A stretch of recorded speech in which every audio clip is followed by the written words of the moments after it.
Hello, future auditors. I am Manish Mathur, your teacher, mentor, and guide on the subject EIS. I welcome you in this new episode of our revision series. आज जिस topic पर मैं आपके साथ बात करना चाहता हूं वो है ऑटोमेटेड बिजनेस प्रोसेस या बिजनेस प्रोसेस ऑटोमेशन। देखिए, बिजनेस प्रोसेस ऑटोमेशन या जिसको हम बीपीए भी कह सकते हैं, ये एक टेक्नोलॉजी बेस्ड या टेक्नोलॉजी इनेबल्ड एक्टिविटी है जो आपके किसी भी बिजनेस प्रोसेस के लिए एक एप्लीकेशन डेवलप कर देगी।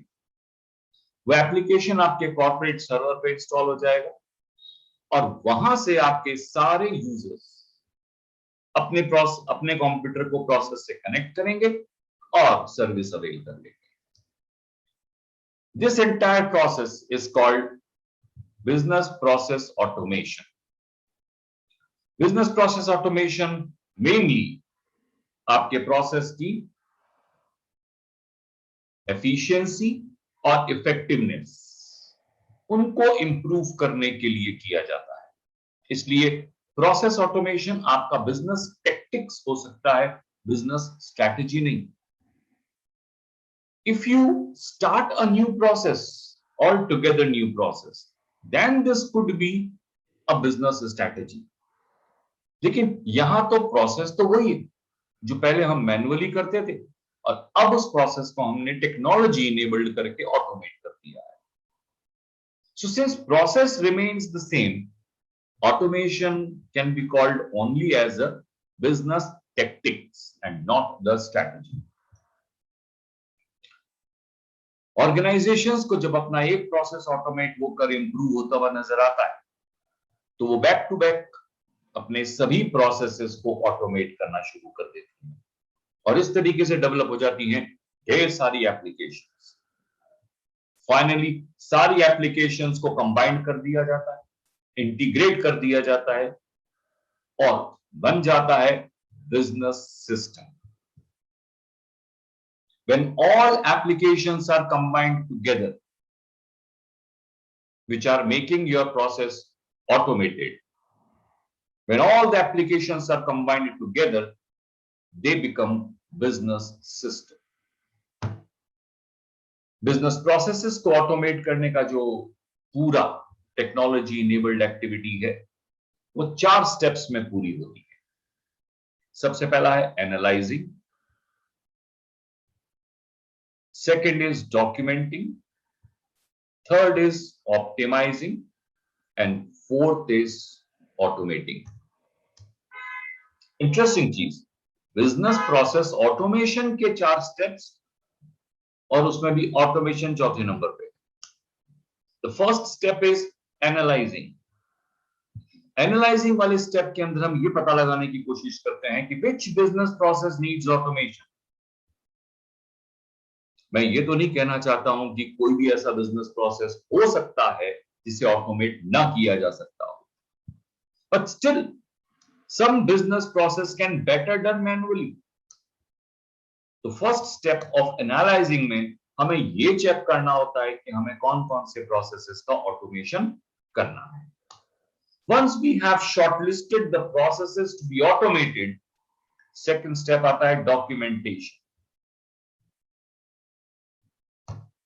In this second step of documentation, we write all the steps to be performed, all the steps to be followed in the process sequentially. जिस प्रोसेस को हम ऑटोमेट कर रहे हैं उसके सारे स्टेप्स को हम सीक्वेंशियली लिख देते हैं, वो कहलाता है डॉक्यूमेंटिंग। बिजनेस प्रोसेस के सारे स्टेप्स को सीक्वेंशियली हम ह्यूमन अंडरस्टैंडेबल लैंग्वेज में प्रोसीजर की तरह भी लिख सकते हैं और हम चाहे तो फ्लो चार्ट भी बना सकते हैं, which is a diagrammatic representation of sequential steps. Choice हमारी है, हम जैसा चाहे करें, but we have to prepare the sequential list of all the steps to be followed in completing the process. ये हो गया डॉक्यूमेंटिंग। डॉक्यूमेंटिंग वाले स्टेप से हमें ये पता चल जाता है कि हमारे प्रोसेसेस में कहां वीकनेसेस हैं। तो फिर हम लेते हैं step number 3, optimising. He tried to improve all those steps in the processes which are weak, vulnerable. उन steps को improve कर लिया, optimization.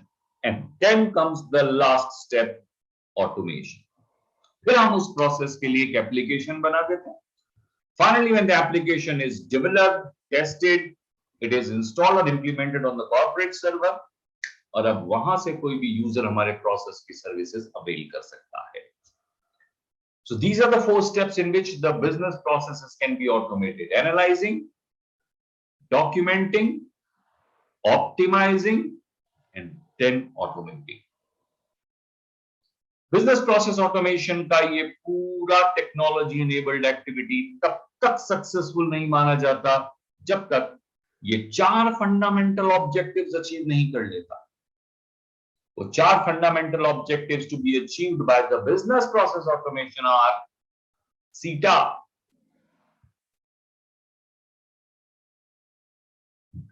CITA.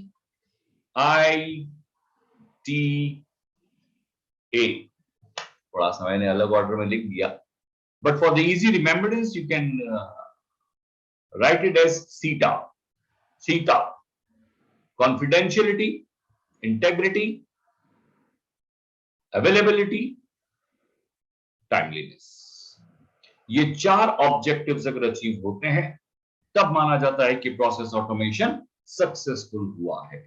पहला ऑब्जेक्टिव कॉन्फिडेंशियलिटी, मतलब ये कि जब हम प्रोसेस को ऑटोमेट करके एप्लीकेशन डेवलप करेंगे, वो एप्लीकेशन कॉर्पोरेट सर्वर पे डाल देंगे और वहां से हमारे यूजर सर्विसेज लेंगे, तो ये टेक्नोलॉजी एंश्योर करनी चाहिए that only authorised users are using the process. Process को ऑटोमेट करके सर्वर पे डालने से अगर कोई भी हमारे सर्वर, हमारे प्रोसेस की सर्विसेज ले रहा है, तो फिर तो कॉन्फिडेंशियलिटी वायोलेटेड, ये तो नुकसान ज्यादा हो गया फायदे से. सो प्रोसेस को ऑटोमेट करने के बावजूद भी अगर वो ऑटोमेटेड प्रोसेस ये इंश्योर कर सके कि सिर्फ ऑथोराइज्ड यूजर ही हमारे प्रोसेस की सर्विस लेंगे, then the first objective of the confidentiality is achieved. Process automation से जो दूसरी ऑब्जेक्टिव हम अचीव करना चाहते हैं वो है इंटेग्रिटी. इसका मतलब ये होगा कि हमें इंश्योर करना होगा only authorised changes are perform. चाहे वो चेंजेस प्रोग्राम में हो, चाहे वो चेंजेस डेटा में हो, सिर्फ ऑथोराइज्ड चेंजेस ही परफॉर्म हों. अनऑथोराइज्ड चेंजेस को हम प्रिवेंट करें तो objective of integrity is achieve. हम ऑटोमेशन से दूसरी चीज जो एक्सपेक्ट कर रहे हैं वो यही कर रहे हैं. सर्वर पे एप्लीकेशन और फाइल्स होने से कोई भी उसे चेंज ना कर सके without authority. If integrity objective can be achieved, then process automation is successful. तीसरा ऑब्जेक्टिव या तीसरी एक्सपेक्टेशन जो हमारी ऑटोमेशन से वो है availability, which means 24/7. Process automated है, सर्वर उसको परफॉर्म कर रहा है, यूजर्स अपने अपने डिवाइसेस से उसकी सर्विस ले रहे हैं, तो फिर प्रोसेस ऐसा हो जाना चाहिए कि 24/7 उसकी सर्विसेज ली जा सकती है. सर्वर को हम हमेशा ऑन रख लेंगे, यूजर जब चाहे कनेक्ट करे, ऑथोराइज्ड यूजर जब चाहे कनेक्ट करे, सर्विस अवेल कर ले. बैंक वालों ने एटीएम लगाए ना, प्रोसेस ऑटोमेशन ही तो है पैसे निकालने वाले प्रोसेस का, और ऑटोमेट होते ही देखिए क्या फायदा हुआ. सारी कंडीशंस हमारी फेवर में हो तो हम रात को 2:30 बजे भी जाकर एटीएम से पैसा निकलवा सकते हैं. आई मीन हमारे बैंक अकाउंट से पैसा निकलवा सकते हैं.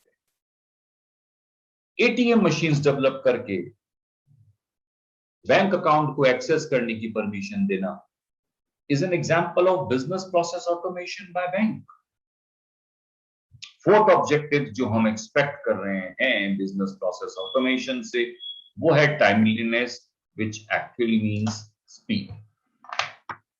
क्योंकि हमारा प्रोसेस मैनुअली नहीं है, मशीन्स परफॉर्म कर रही है, कंप्यूटर टू बी प्रिसाइज, तो स्पीड ऑफ परफॉर्मेंस प्रोसेस की फास्ट होनी चाहिए। In less time, the process should be able to deliver services to the client. तो अगर ये 4 ऑब्जेक्टिव्स हम अचीव कर पाए तो हमारा बिजनेस प्रोसेस ऑटोमेशन सक्सेसफुल माना जाएगा। सीटा objective, confidentiality, integrity, timeliness and availability. और ऐसा कहा जाता है कि इन चारों ऑब्जेक्टिव्स को अचीव करना बाय बिजनेस प्रोसेस ऑटोमेशन ज्यादा मुश्किल नहीं है। What all we need to do is appropriate internal control.